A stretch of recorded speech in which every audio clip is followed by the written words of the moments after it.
मारेगाव तालुक्यातील मौजा केगाव वे तालुका मारेगाव येथील विद्यार्थ्यांची शैक्षणिक गैरसोय थांबवण्यासाठी गावातून नियमित एसटी बस सेवा त्वरित सुरू करण्यात यावी अशी जोरदार मागणी महाराष्ट्र नवनिर्माण सेनेचे तालुकाध्यक्ष फाल्गुन गोहोकार यांच्या वतीने वणी आगार व्यवस्थापकांकडे निवेदनाद्वारे करण्यात आली आहे। मागणीची दखल न घेतल्यास तीव्र आंदोलन छेडण्याचा इशाराही निवेदनातून देण्यात आला आहे। मौजे केगाव येथील अनेक विद्यार्थी रोज शिक्षणासाठी मारेगाव शहर व परिसरातील विविध शाळा महाविद्यालयांमध्ये ये-जा करतात, परंतु सध्या गावातून विद्यार्थ्यांच्या वेळेनुसार योग्य एसटी बस सेवा उपलब्ध नाही। यामुळे विद्यार्थ्यांना दररोज मोठा त्रास सहन करावा लागत आहे। बस वेळेवर न मिळाल्याने विद्यार्थ्यांना महागड्या खासगी वाहनांचा किंवा इतर धोकादायक पर्यायांचा आधार घ्यावा लागतो, ज्यामुळे त्यांच्या कुटुंबियांवर आर्थिक भार पडत असून विद्यार्थ्यांच्या सुरक्षेचाही गंभीर प्रश्न निर्माण झाला आहे। विद्यार्थ्यांचे शैक्षणिक नुकसान टाळण्यासाठी शाळा आणि महाविद्यालयांच्या वेळेनुसार गावाला जोडणारी नियमित बस फेरी सुरू करण्यात यावी अशी स्पष्ट मागणी मनसे तालुकाध्यक्ष फाल्गुन गोहोकार यांनी आगार व्यवस्थापकांकडे केली आहे।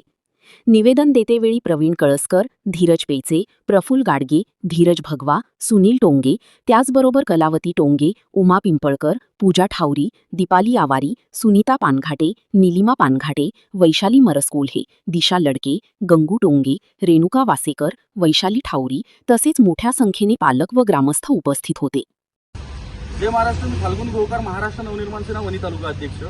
आज मारेगाव तालुक्यातील केगाव येथील महिला सन्मान्य राजूभाऊ उंबरकर यांच्या ऑफिसमध्ये आल्या। त्यांचं असं म्हणणं होतं की त्यांच्या गावाला अजूनपर्यंत एकही बस नाही आहे। त्यांच्या गावामधून असे 30 ते 40 विद्यार्थी असे आहेत की रोज त्यांना प्रायव्हेट गाड्यांनी शाळेत ये-जा करावं लागत आहे, परंतु तो खर्च आज शेतकऱ्यावर अशी बिकट परिस्थिती येऊन आहे की तो खर्चसुद्धा उचलणं होत नाही आहे। म्हणून त्यांची अशी मागणी होती की बस सेवा त्यांच्या गावामध्ये सुरू व्हावी। याकरिता आज आम्ही वणी आगाराला पत्र दिलेलं आहे। येत्या 4 दिवसामध्ये यांनी त्या गावची बस विद्यार्थ्यांकरिता बस चालू करावी। केगाव तसेच गोधनी ह्या भागामध्ये बहुतांश असे विद्यार्थी आहे की त्यांची ये-जा करायची सोय अजूनपर्यंत झालेली नाही आहे आणि अजूनपर्यंत त्या गावामध्ये बससुद्धा जात नाही आहे। एक बस त्या गोधनीपर्यंत जाते, त्या गोधनी गावापर्यंत बस गेलेली ती मानव विकासाची बस आहे। त्याच्यामध्ये फक्त आणि फक्त लेडीजला प्राधान्य आहे। त्याच्यामुळं जे मुलं आहेत, विद्यार्थी मुलं आहेत, त्यांना त्या तिथं जाता येत नाही। म्हणून आज आम्ही यांना निवेदन दिलेलं आहे।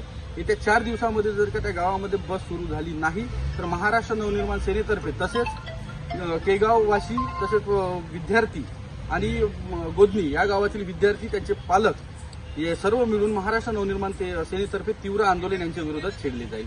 तर मग याच्यामध्ये कायदा सुव्यवस्था बिघडलीच याचे सर्वस्वी जबाबदार वणी आगार राहील। जय महाराष्ट्र।